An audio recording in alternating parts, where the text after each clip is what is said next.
ஓம் come கணபதையே நமக. ஸ்ரீ குருப்யோ நமக. கற்பனை கெட்டாத அற்புதம் வரிசையில் இன்று நாம் சிந்திக்க இருக்கும் இந்த அம்பிகை தனிச்சிறப்பு வாய்ந்தவள். இந்த அவசர உலகத்தில் நாம் முக்கிய ஆவணங்கள், நகைகள் மற்றும் சில முக்கியமான பொருட்களை கைமறதியாக எங்கேயாவது வைத்துவிட்டு தேடுகிறோம். மனம் பதபதைக்கிறது. யாராவது இருக்கும் இடத்தை சொன்னால் பரவாயில்லை, தேடித்தந்தால் பரவாயில்லை என்று தோன்றும். அப்படி ஒரு உதவி செய்ய ஒரு அம்பிகை இருக்கிறாள் என்றால் நம்ப முடியுமா? உடனே நம் மனதில் என்ன, அம்பிகை நேரில் வந்து தேடித் தருவாளா என்று சந்தேகம் எழும். இல்லை, ஆனால் ஏதோ ஒரு ரூபத்தில் நமக்கு கிடைக்கச் செய்வாள். நம் சிந்தையிலோ அல்லது யார் மூலமாகவோ நமக்கு தொலைந்த இடத்தை காட்டித் தருவாள். அந்த அம்பிகை யார், அந்த ஸ்தலம் எது என்று பார்க்கலாம். ஒரு முறை இந்திரலோகத்தில் காமதேனு பசு இந்திர சபைக்கு காலதாமதமாக வந்தது. பூமியில் பிறக்கும்படி சாபமிட்டான் இந்திரன். பூமியில் சாதாரண பசுவாக பிறந்து வசிஷ்டரின் சொல்படி மகிழ மரங்கள் நிறைந்த வனத்தில் சிவபூஜை செய்து வந்தது. தனது காதுகளில் கங்கை நீரை கொணர்ந்து சிவபெருமானுக்கு அபிஷேகம் செய்தது. காதுகளில் கங்கை நீரை கொண்டு வந்து அபிஷேகம் செய்ததால் இத்தலத்திற்கு கோகர்ணம் என்று பெயரமைந்தது. இது புதுக்கோட்டைக்கு அருகில் உள்ளது. பசு சிவபூஜை செய்வதை வழக்கமாக கொண்டது. ஒரு நாள் பசு கங்கை நீரை சுமந்து கொண்டு வரும் வழியில் ஒரு புலி இடைமறித்து, உன்னை உணவாக்கிக் கொள்ளப் போகிறேன் என்று கூறியது. பசுவோ தான் சிவபூஜை முடித்து வரும் வரை காத்திருக்குமாறு கூறியது. புலியும் சம்மதித்தது.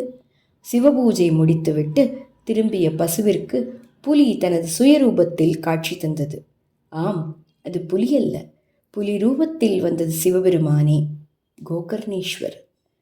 பிரகதாம்பாள் சமேத கோகர்ணேஸ்வரராக இத்தலத்தில் அமைந்தனர் பார்வதி பரமேஸ்வரர். இது ஒரு குடவரை கோயில், சோழர்களால் கட்டமைக்கப்பட்டது. இத்திருத்தலத்தின் அம்பிகை பிரகதாம்பாள் புதுக்கோட்டை சமஸ்தானத்தின் குலதெய்வம். அம்பிகை புதுக்கோட்டை மன்னர்களுடன் நேரில் வந்து பேசும் தெய்வம். அம்பிகையின் உத்தரவின் பேரிலே மன்னர்கள் எந்த வேலையும் செய்வார்கள், எந்த முடிவும் எடுப்பார்கள். ஒரு முறை சமஸ்தானத்திற்குட்பட்ட ஒரு முக்கிய ஆவணம் தொலைந்தது. அது கிடைக்காமல் போனால் சமஸ்தானத்திற்கு பெரிய பிரச்சனையாகிவிடும்.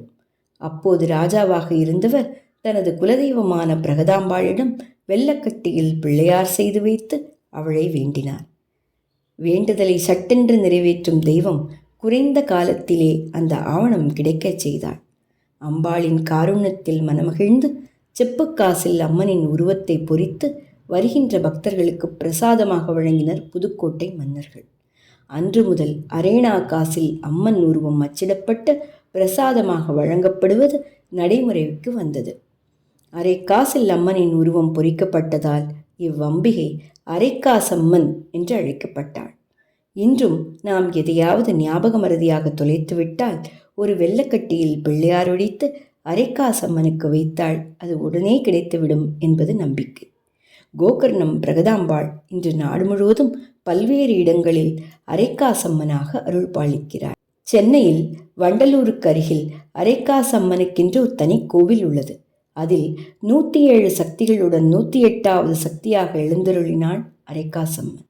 நாமும் ஒரு முறையாவது இத்தலங்களுக்கு சென்று பிரகதாம்பாளையும் அரைக்காசம்மனையும் தரிசித்து அருள் பெறுவோமாக. நன்றி. ஸ்ரீ சுதா.